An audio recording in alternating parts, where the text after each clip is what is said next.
Hello नमस्कार welcome everybody welcome to अवलोकन IAS. मेरा नाम सुदर्शन मिश्रा है और अभी हम पीटी 365 में इकोनॉमी की सीरीज कर रहे हैं। और इसमें अभी हमारा next topic insolvency and bankruptcy code है। तो चलिए शुरू करते हैं विदाउट एनी डिले। तो सबसे पहले इंसॉल्वेंसी एंड बैंक्रप्सी कोड क्या है, क्यों न्यूज़ में है, इसको एक बार समझते हैं। Insolvency and bankruptcy board of India ने आईबीबीआई, जिसका शॉर्ट फॉर्म होगा, हाल ही में इंसॉल्वेंसी प्रोफेशनल्स को रिजोल्यूशन प्रोफेशनल्स के रूप में अपॉइंट करने की प्रोसेस को स्ट्रीमलाइन करने के लिए नए गाइडलाइंस जारी किए हुए हैं। और ये जो आईबीसी है, इंसॉल्वेंसी एंड बैंक्रप्सी कोड 2016 के इम्प्लीमेंटेशन को और इफेक्टिव बनाने के लिए ये काफी इंपॉर्टेंट स्टेप है। तो इसलिए ये न्यूज में है, ठीक है। अब एक बार देखते हैं कि इंसॉल्वेंसी एंड बैंक्रप्सी कोड जो है वो 2016 भारत के का जो बैंक्रप्सी लॉ है, जिसने इंसॉल्वेंसी और बैंक्रप्सी के लिए एग्जिस्टिंग फ्रेमवर्क को एक ही लॉ में कंसोलिडेट किया हुआ है। 2000 ये जो आईवीसी जो लॉ आया था, इसने क्या किया था कि ये जितने भी बैंक्रप्सी के लॉ और बहुत सारे पहले बिखरे हुए थे, तो सभी लॉ को एक साथ एकत्रित करके एक ही फ्रेमवर्क में कंसोलिडेट कर दिया है, मतलब जमा कर दिया है, ठीक है। एक ही लॉ हो गया सबके लिए। अब 10 तरह के नियम कानून नहीं रहेंगे। इससे क्या होगा कि कंफ्यूजन कम रहेगा, ठीक है। और एक ही लॉ के अंदर जो इंसॉल्वेंट लोग हैं जो बैंक से अपना फाइल कर देते हैं, उन सबको एक ही लॉ के तहत तरीके से और एक ही तरीके से डील किया जाएगा, ठीक है। और अब इंसॉल्वेंसी होती क्या है, एक क्वेश्चन आता है हमारे मन में कि इंसॉल्वेंसी क्या है। इंसॉल्वेंसी एक फाइनेंशियल स्टेट होती है जहां इंडिविजुअल्स या कोई भी एंटिटी, सिर्फ इंडिविजुअल से एंटिटी, जैसे आप एंटिटीज में आते हैं, आप जैसे कंपनीज वगैरह हो गए, ठीक है, कोई ट्रस्ट हो गया, ये सब एंटिटीज होते हैं। तो इंसॉल्वेंसी हुआ एंटिटी, ये सब अपने डेट्स को समय पर पे करने में अनेबल होते रहते हैं, ठीक है, मतलब पे नहीं कर पाते समय में, या फिर उनके लाइबिलिटीज उनके एसेट से ज्यादा एक्सीड कर जाते हैं। तो ये इंसॉल्वेंसी का प्रोसेस होता है, मतलब इंसॉल्वेंसी का मतलब होता है। और बैंक्रप्सी क्या होता है, आपने कई जगह सुना होगा कि इस कंपनी ने बैंक्रप्सी फाइल कर दिया, इस पर्सन ने बैंक्रप्सी फाइल कर दिया। तो बैंक्रप्सी एक लीगल प्रोसेस होता है ना, जो इंसॉल्वेंसी के बाद फॉलो होता है, जिसमें कोर्ट या ट्रिब्यूनल इंडिविजुअल या बिजनेस को लीगली अनेबल टू पे ऑफ देयर डेट्स डिक्लेयर कर देते हैं, ठीक।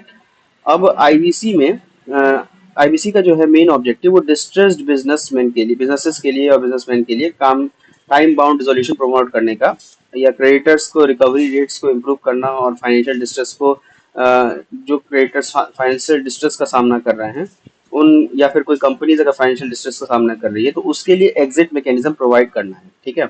आईबीसी से पहले जो था, इंडिया में इंसॉल्वेंसी रिजोल्यूशन प्रोसेस बहुत ही स्लो और इनएफिशिएंट हुआ करता था, जिससे जो क्रेडिटर्स थे वो काफी लॉसेस झेलते थे, और बिजनेसेस का जो लिक्विडेशन के अलावा और कोई वायबल ऑप्शन नहीं हुआ करता था, ठीक है।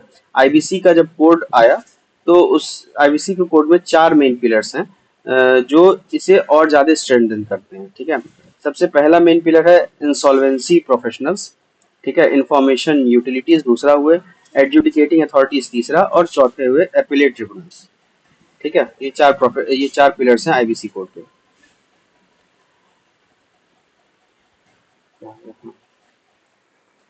अब एक एक करके देखते हैं कौन कौन क्या है, इसका मतलब उनका।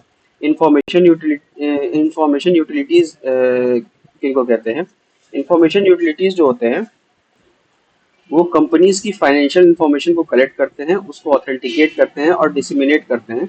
और डिसिमिनेट मतलब कि और ज्यादा उसको और छोटे छोटे, अगर काफी कॉम्प्लिकेटेड, उसको और छोटे पार्ट्स में डिवाइड करके, ठीक है, ताकि कि इंसॉल्वेंसी रिजोल्यूशन प्रोसेस को और अच्छे तरीके से फैसिलिटेट किया जा सके। और इंफॉर्मेशन यूटिलिटीज, जिनको मैं आईयूज बोलूंगा अब, ये क्रेडिटर्स और डेटर्स को के क्लेम्स को वेरीफाई करने में भी काफी हेल्प करते हैं, जिससे डिस्प्यूट्स कम होते हैं और रिजोल्यूशन प्रोसेस और फास्टर होता है, ठीक है। क्योंकि क्या होता है, जब कंपनी बैंक्रप्सी फाइल करती है या इंसॉल्वेंट अपने आप को बताती है, तो उस केस में काफी ज्यादा क्लेम्स जो होते हैं कंपनी के ऊपर, क्रेडिटर्स के भी कई फेक क्लेम्स हो सकते हैं, डेटर्स के भी कुछ कुछ फेक क्लेम्स होते हैं, ठीक, कंपनी के ऊपर। तो उन सब क्लेम्स को वेरीफाई करके कि भाई कौन सा फेक है कौन सा जेन्युइन है, ठीक है। तो उससे क्या होता है कि जब क्लेम्स वेरीफाई हो जाते हैं, तो डिस्प्यूट्स कम हो जाते हैं कि हाँ, ये क्लेम जो फेक है तो उसको फिर हटा दिया जाएगा, जो जेन्युइन है उतने को ही काम उसने पे ही काम करना होगा, तो ऑब्वियस सी बात है कि आपका रिजोल्यूशन प्रोसेस फास्टर हो जाएगा, ठीक है। तो ये इंफॉर्मेशन यूटिलिटीज का काम होता है। फिर दूसरे जो पिलर है एडजुडिकेटिंग अथॉरिटी, ठीक है। एडजुडिकेटिंग अथॉरिटी के रूप में national company law tribunal NCLT और डेट रिकवरी ट्रिब्यूनल जो है डीआरटी ये काम करते हैं। नेशनल कंपनी लॉ ट्रिब्यूनल जो है वो कॉर्पोरेट पर्संस जिसमें कॉर्पोरेट डेटर्स होते हैं और उनके पर्सनल गारंटर्स भी शामिल होते हैं, और सीआईआरपी और लिक्विडेशन के लिए ये लोग रिस्पॉन्सिबल होते हैं। ठीक। और आईबीसी मैंडेट करता है कि सीआईआरपी 180 दिन के अंदर कंप्लीट हो जाए, जिससे मैक्सिमम 330 दिनों के अंदर 330 दिनों तक के लिए एक्सटेंड किया सकता है। ठीक है। कोशिश यही होती है कि 180 दिन के अंदर हो जाए, लेकिन उसको अगर मान लो किसी कारणवश नहीं होता 180 दिन के अंदर, तो 330 दिन यानी ये लगभग लगभग 1 साल तक के लिए प्रोसेस चल सकता है। ये तो कोशिश यही किया जाता है कि 6 महीने के अंदर इसको निपटा दिया जाए। ठीक है। डीआरटी डेट रिकवरी ट्रिब्यूनल जो है वो इंडिविजुअल या पार्टनरशिप इंसॉल्वेंसी और बैंक्रप्सी के लिए रिस्पॉन्सिबल होता है। ठीक है। डीआरटी के लिए डेट रिकवरी केस को रिजॉल्व करने का टाइमलाइन 180 दिन है। ठीक। फिर अगला आता है एपिलेट ट्रिब्यूनल। एपिलेट ट्रिब्यूनल के रूप में national company law tribunal law appellate tribunal NCLT और डेट रिकवरी एपिलेट ट्रिब्यूनल काम करते हैं। ठीक है। एनक्लैड जो है एनसीएलटी का और आईबीबीआई के ऑर्डर्स के खिलाफ अपील सुनने का काम करती है। ठीक है। और एनक्लैड के जो डिसीजंस होते हैं उसको आगे सुप्रीम कोर्ट में अपील किया जा सकता है। ठीक। और डेट रिकवरी अपीलेट ट्रिब्यूनल जो होता है डीआरटी, उससे अपील को सुनने के लिए वो अपील के डीआरटी के अपील को सुनने के लिए यूज होता है। ठीक है। और इसके डिसीजंस को भी 45 दिनों के अंदर सुप्रीम कोर्ट में अपील किया जा सकता है। फिर इसके बाद आता है ये box insolvency and bankruptcy board of India के बारे में, इसको देखते हैं अब। ठीक है। Insolvency and bankruptcy board of India यानी आईबीबीआई, ये एक स्टैट्यूटरी बॉडी है। ठीक है। जो 2016 के इंसॉल्वेंसी एंड बैंक्रप्सी कोड के बाद स्टैब्लिश की गई थी, और इंसॉल्वेंसी एंड बैंक्रप्सी कोड 2016 के अंतर्गत ही इसको स्टैब्लिश किया गया था। ठीक है। और ये मिनिस्ट्री ऑफ कॉर्पोरेट अफेयर्स के अंडर में काम करता है, और इसका जो मेन काम है वो इंसॉल्वेंसी इकोसिस्टम में सर्विस प्रोवाइडर्स पर रेगुलेटरी ओवरसाइट रखना और कॉर्पोरेट्स और इंडिविजुअल्स के इंसॉल्वेंसी और रिजोल्यूशन प्रोसेस के लिए एक रेगुलेटरी फ्रेमवर्क प्रोवाइड करना। ठीक है। आईबीबीआई का जो गवर्नेंस है वो एक उसका उसका जो गवर्निंग बोर्ड है, गवर्नेंस गवर्निंग बोर्ड के थ्रू होता है। ठीक है। और गवर्निंग बोर्ड सेंट्रल गवर्नमेंट के द्वारा कंस्टिट्यूट किया जाता है, और इस बोर्ड में एक चेयरपर्सन होता है सेंट्रल गवर्नमेंट का, और 3 ऑफिसर्स होते हैं जो ज्वाइंट सेक्रेटरी या इक्विवेलेंट रैंक के होते हैं। ठीक है। और आरबीआई के द्वारा नॉमिनेट किए गए भी एक मेंबर होते हैं इसमें, और सेंट्रल गवर्नमेंट के द्वारा नॉमिनेट किए गए 5 और अदर मेंबर्स होते हैं, जिनमें से कम 3 फुल टाइम मेंबर्स होते हैं। ठीक है। तो ये गवर्निंग बोर्ड का इनका कंपोजिशन हो गया है इनका। तो ये आईबीपीआई के बारे में हो गया। इसमें आपको याद रखने की जरूरत है कि कौन से मिनिस्ट्री के अंतर्गत में आता है, ये अंडर में आता है, और ये कैसी बॉडी है, स्टैट्यूटरी बॉडी, और कौन से किस कोड के किस एक्ट या किस चीज के अंदर बना था ये। तो इंसॉल्वेंसी एंड बैंक्रप्सी कोड 2016 के एक्ट के अंदर में बना था ये। ठीक है। इसके फंक्शंस आप मोटा मोटी एक बार देख लो। ठीक है। फिर आता है pre packaged insolvency resolution process, PPIRP. ठीक है। स्मॉल बिजनेसेस का सहारा एक तरह से इसको मानो। इसको 2021 में आईबीसी 2016 के बाद एक नया अमेंडमेंट करके इसको इंट्रोड्यूस किया गया था, और इस अमेंडमेंट में पीपीआईआरपी को लॉन्च किया गया था, और जो बेसिकली कॉर्पोरेट एमएसएमईज को स्ट्रेस से रिजॉल्व करने का एक तरीका है।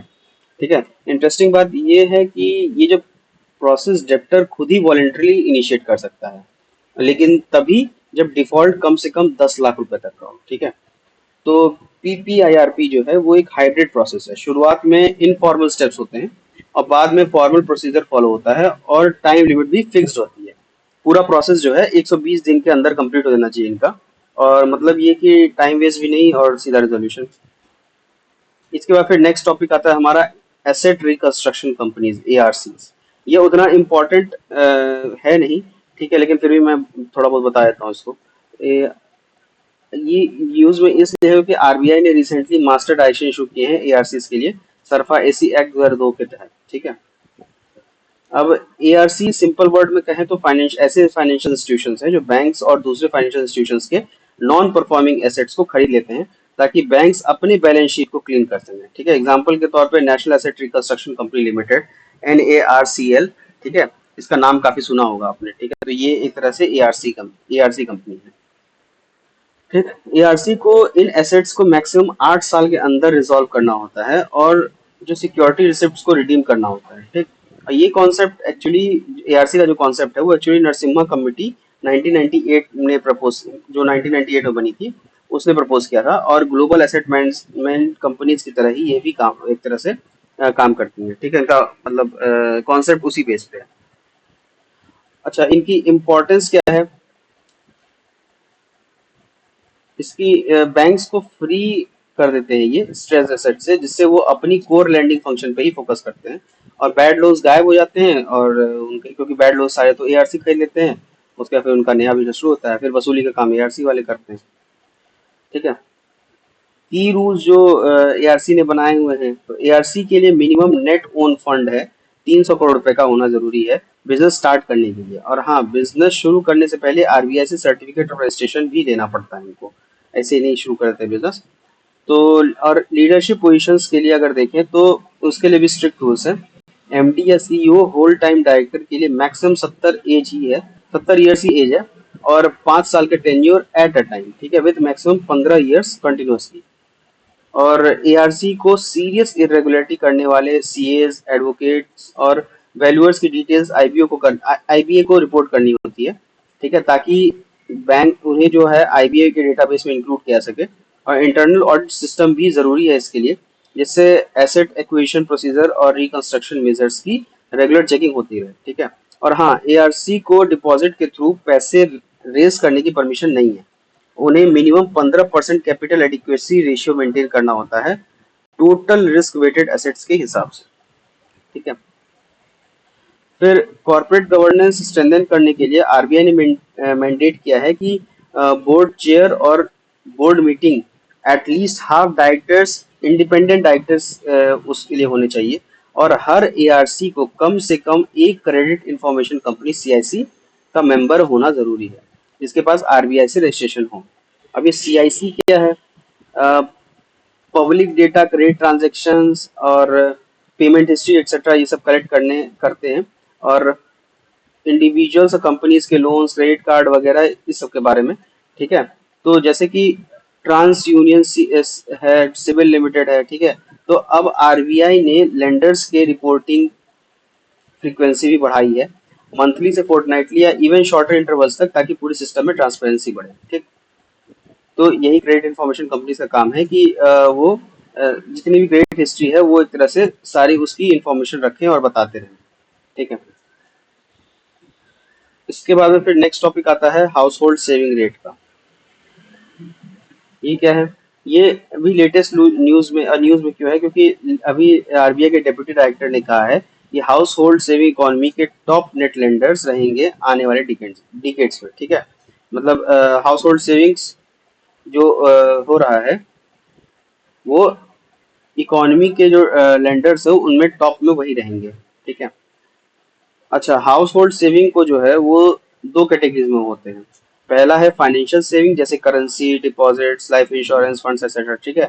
इस फाइनेंशियल सेविंग में डिक्लाइन जो है बैंकिंग सेक्टर के लिए चैलेंजेस क्रिएट करता है, क्योंकि लिक्विडिटी मेंटेन करना और क्रेडिट रिस्क मैनेज करना काफी मुश्किल रहता है। और दूसरा है फिजिकल सेविंग्स, दूसरे तरह का जो हाउस होल्ड सेविंग है वो है फिजिकल सेविंग्स, ठीक। फिजिकल मतलब इसमें क्या क्या आता है? फिजिकल एसेट्स के साथ गोल्ड और सिल्वर, इन सब में ये सब आते हैं फिजिकल सेविंग्स में, ठीक है। हाउस होल्ड सेविंग रेट्स को जो है जीडीपी के रेशियो के हिसाब से एक्सप्रेस किया जाता है, और हाउस होल्ड फाइनेंशियल सेविंग्स का एक हिस्सा गवर्नमेंट बोरिंग्स में जाता है। इंडिया में जो है हाउस होल्ड सेक्टर्स टिपिकली अपने इन्वेस्टमेंट से ज्यादा सरप्लस सेविंग्स जनरेट करता है, और ये एक्सेस जो है दूसरे सेक्टर्स को लेंड किया जाता है। ये जो एक्सेस सेविंग होती है वो दूसरे सेक्टर्स को लेंड करते हैं। अब इस इमेज को समझते हैं कि क्या है। हाउस होल्ड से सबसे पहला है हाउस होल्ड सेविंग रेट पर डालने वाले असर, मतलब जो जो फैक्टर्स असर डालते हैं उसको देखते हैं। सबसे पहला फैक्टर है इनकम लेवल, ठीक है। जब लोगों की डिस्पोजेबल इनकम बढ़ती है तो उनकी सेविंग्स भी बढ़ने लगती है। दूसरा फैक्टर है इंटरेस्ट रेट, ठीक है। ये कैसे इन्फ्लुएंस करता है? जब इंटरेस्ट रेट ज्यादा होगा तो लोग सेविंग्स को प्रेफर करते हैं, क्योंकि रिटर्न्स भी बढ़िया मिलते हैं, ठीक। जैसे मान लो बैंक्स ने अपने एफडी पे इंटरेस्ट रेट अभी फिलहाल तो घटा दिए हैं, लेकिन ये अगर अभी थोड़े दिन पहले तक बढ़ा हुआ था। अ, अभी आरबीआई की जो दूसरी मॉनेटरी पॉलिसी अभी इस साल की जो दूसरी मॉनेटरी पॉलिसी बैठी हुई है उस समय भी घटा था आरबीआई का रेपो रेट, और उससे पहले वाले मॉनेटरी पॉलिसी फरवरी में बैठी थी उसमें भी रेपो रेट घटा था। तो बैंक्स ने भी अपना इंटरेस्ट रेट घटा दिया। उससे पहले जब इंटरेस्ट रेट हाई थे तो लोग अपना पैसा जो है वो बैंक्स में एफडी के तौर पे या फिर बॉन्ड खरीद के या किसी फॉर्म में बैंक के पास डालना ज्यादा सेफ हुआ करता था, क्योंकि बैंक्स में जो है कि आपको पैसा उतना मिल, जैसे आपको कोई बैंक 7% 8% इंटरेस्ट रेट दे रही है तो उतना परसेंटेज आपको मिलेगा ही मिलेगा, चाहे कुछ हो जाए। ठीक है, तो वो पैसा आपका सेफ हो जाता है।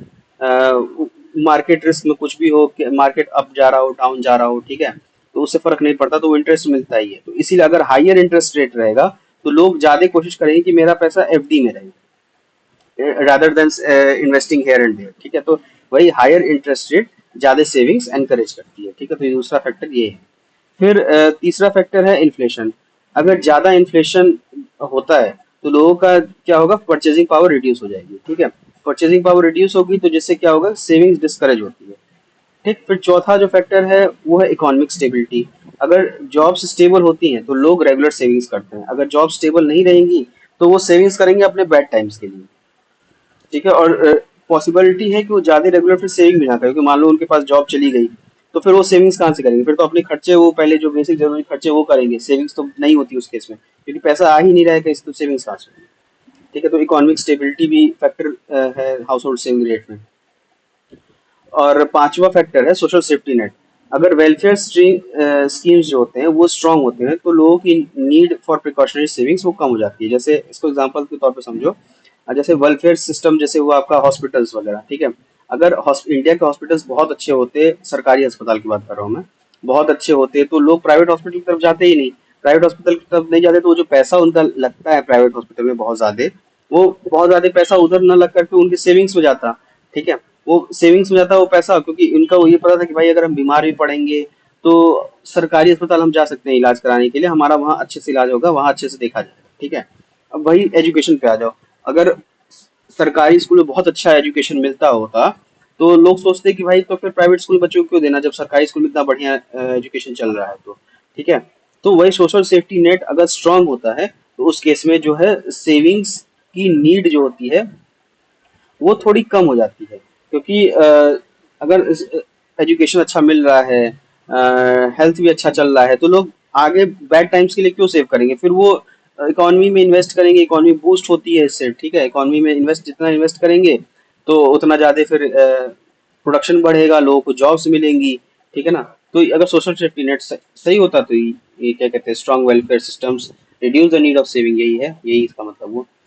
तो यहाँ पे हम ये चीज देखते हैं कि इकोनॉमी चलाने में भी हमारे घर की सेविंग्स का बहुत बड़ा रोल होता है। तो और जो सेक्शन है ये माइक्रो इकोनॉमिक्स में आता है, मैक्रो इकोनॉमिक्स नहीं आता। यूपीएससी में ज्यादातर मैक्रो इकोनॉमिक्स पे ज्यादा फोकस होता है, इसीलिए मैं कह रहा था कि ये वाला पोर्शन इतना ज्यादा इंपॉर्टेंट नहीं है। ठीक है, एआरसी से लेकर के और ये वाला आपका हाउस होल्ड सेविंग रेट, ये दोनों उतना ज्यादा इंपॉर्टेंट नहीं है, लेकिन हाँ ठीक है, एआरसी फिर भी थोड़ा ज्यादा इंपॉर्टेंट है, हाउस होल्ड सेविंग रेट थोड़ा कम है। लेकिन फिर भी देख लेना, ऐसा नहीं है कि बिल्कुल ही यूपीएससी नहीं पूछता है, पूछता तो है, लेकिन अभी तक बहुत कम पूछा है इसमें, तो इसीलिए रिटर्न ऑन इन्वेस्टमेंट इस पे कम ही है। तो देखते हैं, ये टॉपिक हो गया, फिर नेक्स्ट पे आते हैं।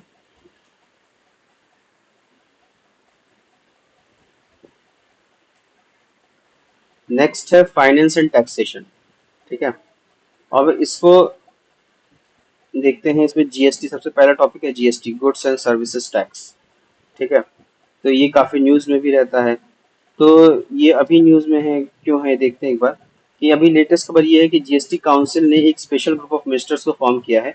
ये जीओएम जो है डिसाइड करेंगे कि मार्च 2026 के बाद जब कंपनसेशन सेस खत्म हो जाएगा तब लग्जरी, सिन और डीमेरिट गुड्स पर टैक्सेशन कैसे होगा। मतलब सरल भाषा में कहें तो ये तय करेंगे कि एक्सपेंसिव कार्स और सिगरेट्स, शराब, इन सब पे कितना टैक्स लगने वाला है। ठीक है, अब ये आपको लग रहा हो ये कंपनसेशन सेस क्या है, ये क्या भला है भाई। तो 2017 में जीएसटी जो है वो कंपनसेशन टू स्टेट्स एक्ट उस समय बनाया था 2017 में जीएसटी ने, सरकार ने, जिसमें ये प्रोविजन किया गया था कि जीएसटी इम्प्लीमेंट होने के बाद स्टेट्स को रेवेन्यू लॉस के लिए कंपनसेशन दिया जाएगा। ठीक है, और इस कंपेंसेशन के तहत लग्जरी हुआ, सिन हुआ, डीमेरिट गुड्स हुआ, इस पर 28% टैक्स के ऊपर का एक्स्ट्रा सेस लगाया जाएगा। ठीक है। अब एक बार व्हाट इज जीएसटी देख लेते हैं, जीएसटी है क्या। जीएसटी एक कॉम्प्रिहेंसिव इनडायरेक्ट टैक्स है जो गुड्स और सर्विसेज की सप्लाई पर लगता है। ये बेसिकली एक वैल्यू एडेड टैक्स है। ठीक है। और 2017 में 101st कॉन्स्टिट्यूशनल अमेंडमेंट एक्ट के थ्रू इसको इंट्रोड्यूस किया गया था। फिर इसके बाद आते हैं जीएसटी काउंसिल क्या है। जीएसटी काउंसिल एक कॉन्स्टिट्यूशनल बॉडी है, ठीक है, जो आर्टिकल 279 ए के अंडर स्टैब्लिश हुई थी। और इसका प्रेसिडेंट जो है यूनियन फाइनेंस मिनिस्टर होता है, मतलब इसका जो चेयरपर्सन होता है यूनियन फाइनेंस मिनिस्टर। और ये काउंसिल ही डिसाइड करती है कि किस चीज पर कितना टैक्स लगेगा। और यहाँ डिसीजन मेकिंग प्रोसेस में सेंट्रल गवर्नमेंट का के पास जो है 1/3 वोटिंग वेट होता है, और स्टेट्स के पास कंबाइंड 2/3 वोटिंग वेट होता है। तो यानी स्टेट्स के पास ज्यादा है कंपेरेटिव टू सेंट्रल गवर्नमेंट। ठीक है। अच्छा, एक और जीएसटी ट्रिब्यूनल की बात कर लेते हैं, जीएसटी एपीलेट ट्रिब्यूनल। ये एक सेकंड एपीलेट अथॉरिटी होती है जो सीजीएसटी एक्ट 2017 के अंदर स्टैब्लिश हुई है। ठीक है। अगर आपको जीएसटी ऑर्डर से प्रॉब्लम है तो आप यहाँ पे अपील कर सकते हैं। और इसकी जो प्रिंसिपल बेंच है वो न्यू दिल्ली में है, और इसके प्रेसिडेंट को गवर्नमेंट अपॉइंट करती है, और वो भी चीफ जस्टिस ऑफ इंडिया के कंसल्टेशन के बाद। ठीक है। इसके जो प्रेसिडेंट का टर्म है वो 3 साल या 70 साल की एज तक जो भी पहले हो, और रीअपॉइंटमेंट के लिए वो एलिजिबल होता है। ठीक। अब इसके बाद देखते हैं ये लग्जरी सिन और डीमेरिट गुड क्या है, ये क्या चीज है। लग्जरी गुड्स का मतलब वो चीज है जो जरूरी नहीं है पर हम लोग स्टेटस सिंबल के लिए इसको खरीदते हैं, जैसे कि स्पोर्ट्स यूटिलिटी व्हीकल, एसयूवीज वगैरह हुए। ठीक है। फिर सिन गुड्स क्या होते हैं। सिन गुड्स वो प्रोडक्ट, सिन मतलब जैसे पाप, सिन का शाब्दिक अर्थ समझो तो ये इसका मतलब होता है पाप। ठीक है। तो सिन गुड्स ऐसे प्रोडक्ट्स होते हैं जो सोसाइटी के लिए हार्मफुल माने जाते हैं, और एथिकली क्वेश्चनेबल है, जैसे कि गैम्बलिंग हुआ, ठीक है, अल्कोहल वगैरह ये सब। ठीक है। तो ये सब सिन गुड्स हुए। फिर डीमेरिट गुड्स, ये क्या होता है। तो डीमेरिट गुड्स वो चीजें होते हैं जिन्हें लोग पसंद करते हैं पर एक्चुअली में ये हार्मफुल है, और इसके लिए इनके कंजम्पशन को डिस्करेज किया जाता है, जैसे कि टोबैको हुआ, सिगरेट्स हुआ, ये सब। ठीक है। ये सब डीमेरिट गुड्स में आते हैं। फिर अब ये वाला बॉक्स देख लेते हैं, की फीचर्स ऑफ जीएसटी क्या है। तो की फीचर्स में एक है टैक्स स्लैब्स है, फिर इसके स्ट्रक्चर है डुअल स्ट्रक्चर, फिर एक तीसरा की फीचर है वन नेशन वन टैक्स का पॉलिसी, चौथा है गवर्नेंस का इसका, और पांचवा है डेस्टिनेशन बेस्ड टैक्सेस का। ठीक है। टैक्स स्लैब्स इसमें अलग अलग टैक्स स्लैब्स हैं। एक है 0% का, 5% का, 12% का, 18% का, 28% का। ये आपको याद रख ध्यान पे रखना जरूरी है कि इसके 5 टैक्स स्लैब्स हैं। ठीक है, जीएसटी के। और उसके बाद में फिर दूसरा की फीचर है इसका डेस्टिनेशन बेस्ड टैक्स, यानी levied at such stage of supply chain, यानी जहाँ ये लिवाइड कहाँ होती है, जहाँ से प्रोडक्ट कलेक्ट होता है वहां से नहीं, जहाँ प्रोडक्ट एंड पे पहुंचना है वहां पे उस डेस्टिनेशन पे। तो ये डेस्टिनेशन बेस्ड टैक्स है। ठीक है। फिर इसके स्ट्रक्चर की बात करें तो डुअल स्ट्रक्चर है इसका। एक सेंट्रल जीएसटी है, सी, आप जब से कुछ भी सामान खरीदे जाते हो गए तो वहां पे देखते हो कि सीजीएसटी एसजीएसटी लिखा होता है, तो सेंट्रल गवर्नमेंट का जीएसटी होता है, फिर स्टेट गवर्नमेंट का जीएसटी होता है, तो डुअल स्ट्रक्चर इसका। ठीक है। एक तीसरा एक और होता है इंटीग्रेटेड जीएसटी। ठीक है। ये इंटर स्टेट ट्रांजेक्शन के लिए होता है, और इसको कलेक्ट किया था सेंटर के द्वारा, और जिस स्टेट में कोई प्रोडक्ट गया हुआ है तो वहां पे फिर उस स्टेट के साथ शेयर किया जाता है सेंटर के द्वारा ही। फिर जो अगला एक है वो है वन नेशन वन टैक्स का इसका फीचर। ठीक है। यानी बहुत सारे अलग अलग, जैसे पहले लगता था वैट लगता था, फिर और तरह के टैक्सेस लगते थे, तो वो सब सारे टैक्सेस हटा करके, ठीक है, उसको हटा करके बस एक सिंगल टैक्स कर दिया है, goods and services tax, GST. ठीक है। तो ये एक और फीचर है। फिर इसका गवर्नेंस का तो मैंने बता दिया, जीएसटी काउंसिल की डिसीजन मेकिंग बॉडी है, और goods and services tax network जो है, ये आईटी सिस्टम, जो इंफॉर्मेशन टेक्नोलॉजी का सिस्टम है जीएसटी पोर्टल के लिए, वो ये सिस्टम प्रोवाइड करता है जीएसटीएन। ठीक है। तो ये बॉक्स भी कवर हो गया अपना। फिर आता है नेक्स्ट बॉक्स, हाँ, अबाउट एक्साइज ड्यूटी। ये क्या है।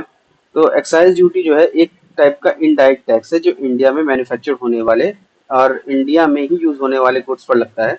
पहले ये सेंट्रल एक्साइज ड्यूटी के नाम से जाना जाता था, लेकिन जीएसटी आने के बाद बहुत टाइप्स ऑफ एक्साइज ड्यूटी को जीएसटी में मर्ज कर दिया गया, और आजकल एक्साइज ड्यूटी सिर्फ पेट्रोलियम और लीकर पर अप्लाई होती है। ठीक है। एल्कोहल, एल्कोहलिक प्रिपरेशंस और नार्कोटिक सब्सटेंसेस पर सब पे एक्साइज ड्यूटी लगती है।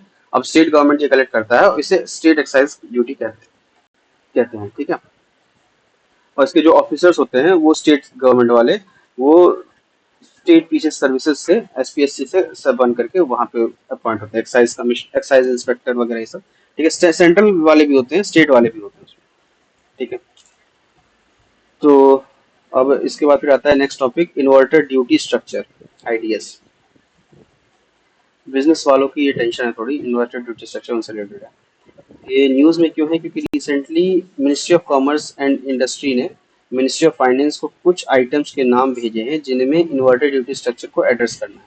अब इन्वर्टर ड्यूटी स्ट्रक्चर क्या है, सिंपल लैंग्वेज में इसको कहें तो जब इनपुट गुड्स यानी रॉ मटेरियल्स पर इम्पोर्ट ड्यूटी फिनिश्ड गुड्स से ज्यादा हो जाती है तो उसे इन्वर्टर ड्यूटी स्ट्रक्चर कहते हैं। यानी कि आप जो परचेज कर रहे हैं उस पर जो है जीएसटी रेट ज्यादा है, और जो आप सेल कर रहे हैं उस पर जीएसटी रेट कम। ठीक है, तो फिर तो नुकसान का की बात है ना ये। तो इसका इम्पैक्ट क्या होता है, तो इससे इम्पैक्ट ये होता है कि एक्सपेंसिव इनपुट से प्रोडक्ट्स कॉस्टली हो जाते हैं, और डोमेस्टिक इंडस्ट्री इससे अफेक्ट होती है, और एक्सपोर्ट मार्केट में compete करना थोड़ा मुश्किल हो जाता है। और टैक्स पेयर्स के जो जीएसटी इलेक्ट्रॉनिक क्रेडिट लेजर में हमेशा इनपुट टैक्स क्रेडिट बचा ही रहता है, और वर्किंग कैपिटल इश्यूज भी क्रिएट होते हैं क्योंकि रिसोर्सेज ब्लॉक हो जाते हैं इनपुट टैक्स क्रेडिट के फॉर्म में, क्योंकि इनपुट टैक्स ज्यादा होता है, और रिफंड रिलेटेड इश्यूज भी जीएसटी डिजाइन में क्रिएट होने लग जाते हैं। ठीक है, तो ये सब इसके इम्पैक्ट्स हैं। इन्वर्टेड ड्यूटी स्ट्रक्चर समझ गए ना, कि जैसे आप जो सामान खरीद रहे हो उस पर जीएसटी ज्यादा लग रहा है, लेकिन आप बेच रहे हो उसका जो रॉ मटेरियल से जो सामान बन करके बिक रहा है उस पर जीएसटी रेट कम है।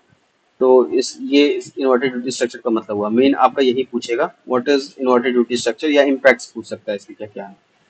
ठीक है। अब इसके बाद में फिर नेक्स्ट टॉपिक है long term capital gains tax. ठीक है, ये क्या है और क्यों न्यूज में रहा है, देखते हैं। देखो, long terms capital gains tax जो है ये न्यूज में इसलिए कि लोकसभा ने फाइनेंस बिल 2024 को पास कर दिया है, और इमूवेबल प्रॉपर्टीज पर long term capital gains tax provision में अमेंडमेंट्स किए गए हैं। अच्छा, ये थोड़ा इंपॉर्टेंट भी है क्योंकि इसको लेकर के काफी हल्ला भी हुआ था 2024 में उस समय। ठीक है, जब सरकार जीत करके आई थी। तो ये समझते हैं कि ये अमेंडमेंट्स क्या हैं और आप पर इसका क्या असर पड़ेगा। इस अमेंडमेंट में इंडेक्सेशन बेनिफिट्स को एबॉलिश करने का फैसला कंटिन्यू रखा गया है, जो बजट 2024-25 में अनाउंस किया गया था, लेकिन एक रिलीफ दी गई है कि जो प्रॉपर्टीज 23 जुलाई 2024 से पहले एक्वायर की गई थी उनके लिए ग्रैंड फादरिंग क्लॉज का प्रोविजन है, यानी कि पुराने प्रॉपर्टीज के लिए इंडेक्सेशन का बेनिफिट अभी भी मिल सकता है डिस्पाइट न्यू रूल्स जो फ्यूचर एक्विजिशंस पर अप्लाई होते हैं। ठीक है, टैक्स पेयर्स के पास अब चॉइसेस अवेलेबल रहेंगी कि आप कम टैक्स अमाउंट पे करने का ऑप्शन चूज कर सकते हैं। अगर आपने प्रॉपर्टी 23 जुलाई 2024 से पहले परचेज की है तो आप ओल्ड स्कीम के तहत 20% एलटीसीजी टैक्स विदाउट इंडेक्सेशन पे कर सकते हैं, या फिर न्यू स्कीम के तहत 12.5% एलटीसीजी विदाउट इंडेक्सेशन, जो पहले 20% था, वो पे कर सकते हैं। लेकिन ध्यान रहे, 23 जुलाई 2024 के बाद परचेज की गई प्रॉपर्टी पर सिर्फ न्यू स्कीम ही एप्लीकेबल होगा, और ये भी जो है इम्पोर्टेंट है कि इंडेक्सेशन बेनिफिट सिर्फ गेन्स पर अप्लाई होगा, लॉसेस पर नहीं। ठीक है, उसके बाद में फिर आपका ये इसमें जो अमेंडमेंट है, इस अमेंडमेंट में और भी बहुत सारे चेंजेस हैं, जैसे लिस्टेड इक्विटी का चेंज किया है। ठीक है, उसके बाद फिर आपका और बिजनेस ट्रस्ट यूनिट्स पर एलटीसीजी के एग्जामिशन को 1 लाख लिमिट से बढ़ा कर 1.25 लाख कर दिया है। ये सब ज्यादा चीजें हैं। ठीक है, ये सब कुछ छोड़ो। अच्छा, एक और चीज, अभी इंडेक्सेशन भी एक बार मैं समझाया, तो इंडेक्सेशन है क्या, इंडेक्सेशन बोला है कई बार तो समझ नहीं आया होगा आपको, हो सकता है।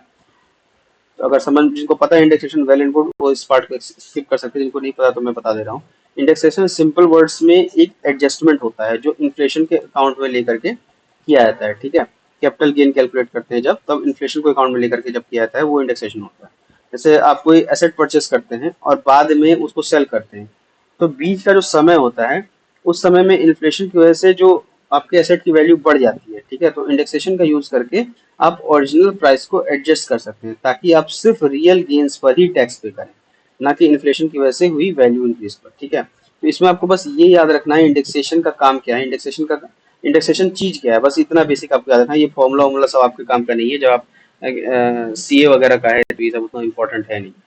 ठीक है, बस आप इतना जानो कि इंडेक्सेशन क्या है, कि वो एक मैकेनिज्म है जिससे परचेस प्राइस को एडजस्ट कि परचेस प्राइस के अकॉर्डिंग इन्फ्लेशन को एडजस्ट किया जाता है। ठीक है, जब आपसे कोई एसेट खरीद रहे हो और जब आप बेच रहे हो तो बीच का जो इन्फ्लेशन का टाइम होगा, ठीक है, तो उससे एडजस्ट उसे उस इन्फ्लेशन के टाइम को एडजस्ट करने का एक तरीका है, ताकि कि आपका टैक्सेस कम हो जाए। ठीक, तो इसीलिए इंडेक्सेशन बेनिफिट मिलता है। तो इतना ही बस आपको ध्यान रखना है, इसके अलावा और कुछ नहीं याद रखना है आपको। मतलब याद रखना है, याद रख सकते हो, अच्छी चीज़ है नॉलेज के लिए, लेकिन ज़रूरी नहीं है प्रीलिम्स पॉइंट ऑफ व्यू से। ठीक है, इसके अलावा बाकी चीज़ें सब सीए के एग्जाम के लिए जरूरी है। अगर आप वो एग्जाम देना है तो ठीक है, वो आप देता फिर ध्यान रखें। और इस कैलकुलेशन में जो है कॉस्ट इन्फ्लेशन इंडेक्स का यूज होता है, CII, ठीक है, और जो कि हर साल इनकम टैक्स डिपार्टमेंट के द्वारा नोटिफाई किया जाता है, और ये सेक्शन 48 ऑफ इनकम टैक्स 1961 के तहत डिफाइन किया गया है। तो इतना आपको इतना सब ध्यान रखने की जरूरत नहीं, बस इंडेक्सेशन याद रखो। ठीक, फिर इसके बाद फिर आता है नेक्स्ट टॉपिक, इनहेरिटेंस टैक्स। अच्छा, ये बेनिफिट्स भी देख लो, बेनिफिट्स क्या है इंडेक्सेशन के। ये जो है टैक्स पेयर को इन्फ्लेशन के इम्पैक्ट को न्यूट्रलाइज करने में हेल्प करता है, टैक्स लाइबिलिटी को कम करता है, और इससे ये इंश्योर होता है कि टैक्स पेयर जो है रियल गेन्स पर टैक्स पे करें, ना कि सिर्फ जनरल प्राइस इंक्रीज के कारण हुई बढ़ोतरी पर। ठीक है, जो कि एनुअल एक्चुअल में इकोनॉमिक ग्रोथ है नहीं होता। ठीक है, तो टैक्स आपका कम हो सके, तो इसीलिए यही बेनिफिट है इंडेक्सेशन का, मोटा मोटी ये समझो। ठीक, फिर अगला टॉपिक आता है इनहेरिटेंस टैक्स का।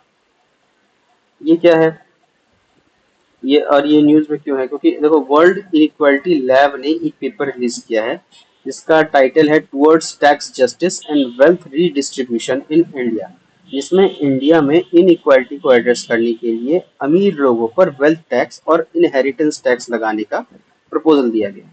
ठीक है, अब इनहेरिटेंस टैक्स क्या है, जब कोई इंसान अपनी मृत्यु के बाद अपनी प्रॉपर्टी या एसेट्स अपने सक्सेसर्स को ट्रांसफर करता है, तो उस इनहेरिटेड प्रॉपर्टी या एसेट पर लगने वाला टैक्स इनहेरिटेंस टैक्स कहलाता है। ठीक है, और ये जो है ये स्टेट टैक्स से अलग है, क्योंकि डिसीज पर्सन के पूरे स्टेट की, जो कि मतलब डिसीज पर्सन के पूरे स्टेट की वैल्यू पे लगता है। ठीक है, जापान, साउथ कोरिया और यूएसए जैसी कंट्रीज में इनहेरिटेंस टैक्स लगता है।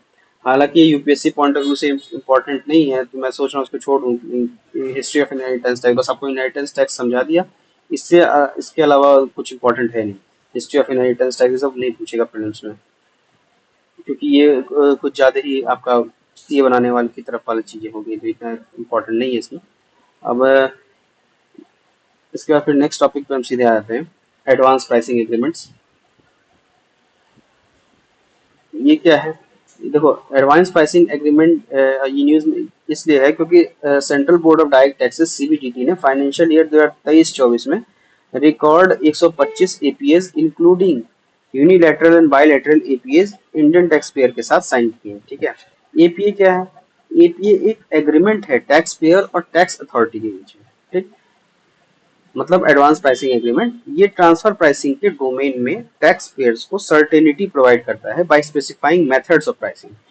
ठीक है, ट्रांसफर प्राइसिंग का मतलब है कि रिलेटेड कंपनीज के बीच में गुड्स और सर्विसेज का एक्सचेंज का प्राइस। ठीक है, अब एडवांस प्राइसिंग एग्रीमेंट का सिग्निफिकेंस क्या है, देखो एपीए का जो इंटरनेशनल ट्रांजेक्शन का के जो आर्म्स लेंथ प्राइस है, ठीक है, एएलपी, उसको एडवांस में डिटरमाइन करने में काफी हेल्प करता है, मैक्सिमम 5 फ्यूचर ईयर्स तक ये डिटरमाइन कर सकता है। ठीक है, arms length principle of pricing कहता है कि दो रिलेटेड पार्टीज के बीच में एग्रीड प्राइस वही होना चाहिए जो दो अनरिलेटेड पार्टीज के बीच में कंपेरेबल ट्रांजेक्शन्स में होता है। ठीक है, तो ये हुआ आपका। ठीक है, और इसके बाद में ये तो आपका सिग्निफिकेंस हो गया। उसके बाद में टैक्स के पेयर के पास ऑप्शन होता है कि वो 4 प्रीसीडिंग ईयर्स तक रोल बैक करने का, जिसके रिजल्ट में 9 ईयर्स तक टैक्स सर्टेनिटी प्रोवाइड होती है। ठीक है, इसका इन types of advance pricing agreement देख लेते हैं। 3 तरह की होती है, यूनिलेटरल, बायलेटरल और मल्टीलेटरल। यूनिलेटरल में क्या होता है कि it involves only tax payer and tax authority of their country, मतलब जिस कंट्री के हैं उसी कंट्री के टैक्स पेयर और टैक्स अथॉरिटी इन्वॉल्व होते हैं।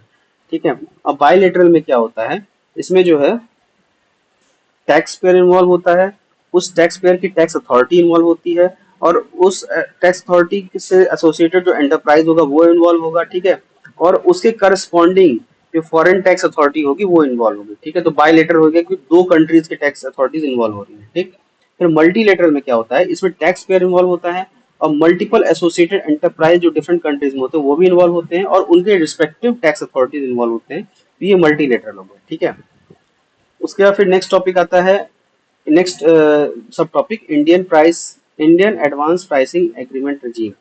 ठीक है, ये क्या है इसको देखते हैं। देखो इसकी शुरुआत जो हुई है, मिनिस्ट्री ऑफ फाइनेंस ने 2012 में एपीए स्कीम को नोटिफाई किया था, और इनकम टैक्स एक्ट 1961 में सेक्शंस 92 सीसी और 92 सीडी को इंसर्ट करके इसको नोटिफाई किया था। ठीक है, और ये सीबीडीटी और किसी भी पर्सन के बीच साइन होता है ताकि इंटरनेशनल ट्रांजेक्शन के लिए ईएलपी डिटरमाइन हो सके। ठीक है, आर्म्स लेंथ प्राइस डिटरमाइन हो सके। और इस स्कीम की नेचर क्या है, तो ये वॉलेंट्री है और अपील और other double taxation avoidance agreement mechanism को सपोर्ट करता है ट्रांसफर प्राइसिंग के डिस्प्यूट को रिजॉल्व करने के लिए। ठीक है, और एपीए की जो टर्म होती है, मैक्सिमम टर्म, वो 5 साल की होती है, और रोल बैक प्रोविजंस अलाउ करते हैं एग्रीड एएलपी टू एपीए की कमेंसमेंट से पहले की पीरियड तक रोल बैक करने का इनका प्रोविजन होता है।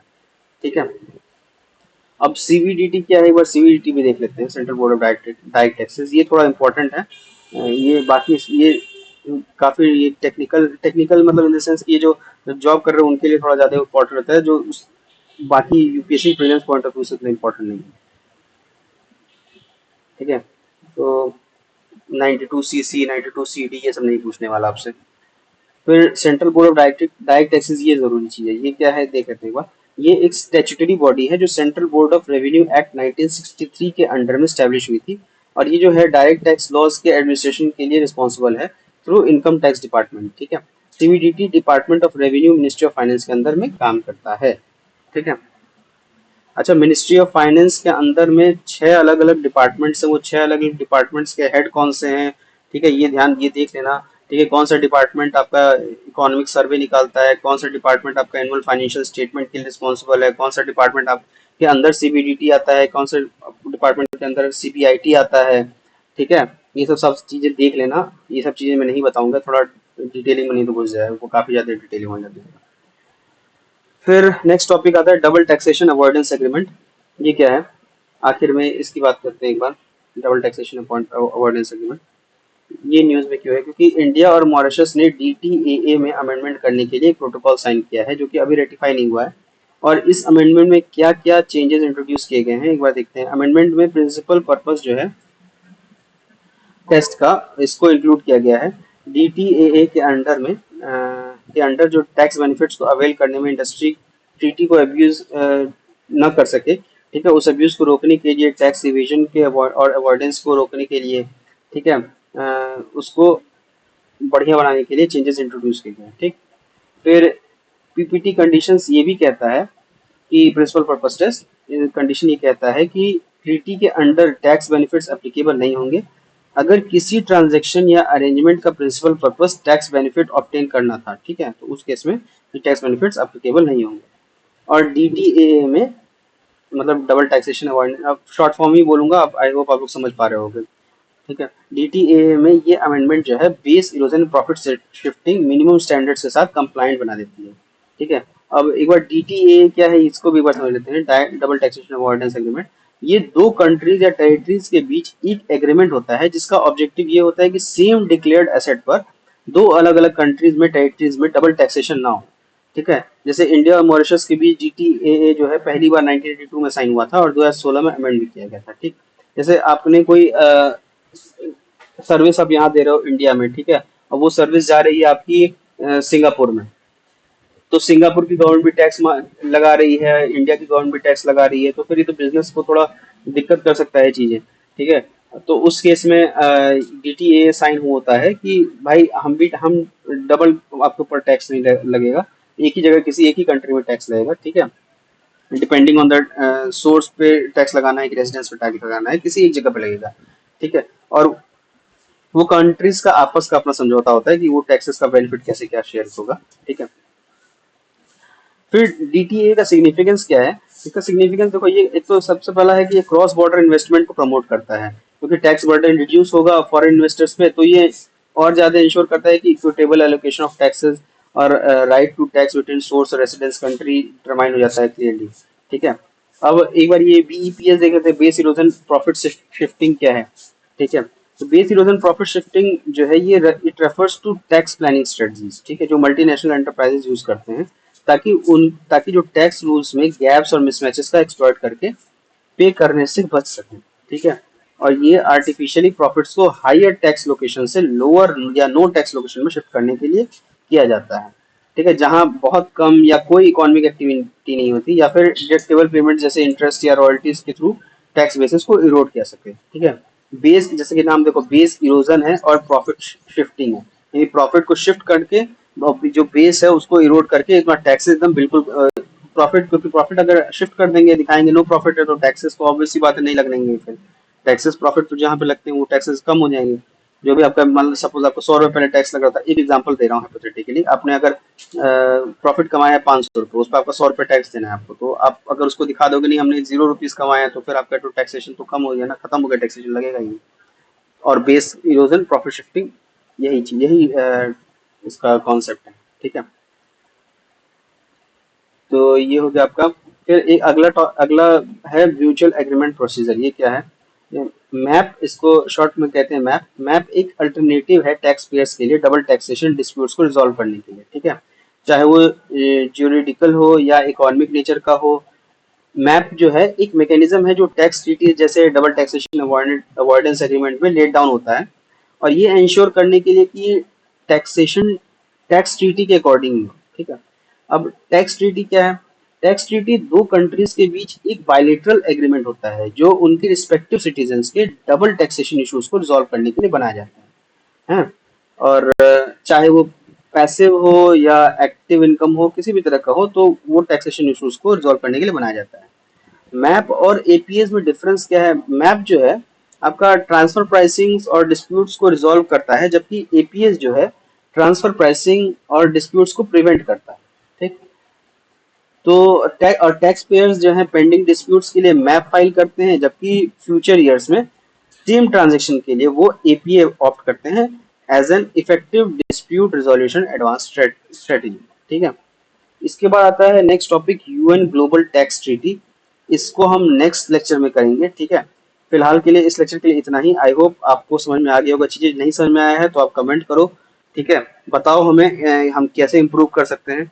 ठीक, या फिर आपके अगर और भी कोई सजेशन हो इस लेक्चर से रिगार्डिंग, या आपके कोई डाउट्स भी हो इस लेक्चर के रिगार्डिंग, या इस लेक्चर के अलावा भी अगर कोई भी डाउट हो, किसी भी सब्जेक्ट में आपको डाउट हो, कुछ पूछना हो, एंड मोमेंट पे आपको फियर लग रहा हो, कुछ किसी भी तरह की हेल्प चाहिए हो, तो you can always contact on our WhatsApp, या फिर आप नीचे कमेंट कर सकते हो, या फिर आप इंस्टाग्राम पे भी आके कर सकते हो। मैं तो अभी सजेस्ट करूंगा इंस्टाग्राम पे आप मत जाना, आप व्हाट्सएप या इस पे हमारे कमेंट सेक्शन पे ही आकर के नीचे कर दें, क्योंकि इंस्टाग्राम पे जाओगे तो आप जाओगे कमेंट करने के लिए, लेकिन या डाउट पूछने के लिए, फिर क्या पता वहाँ का एल्गोरिथम ही ऐसा होता है कि आपको फिर खींच लेगा, पर टाइम वेस्ट होगा।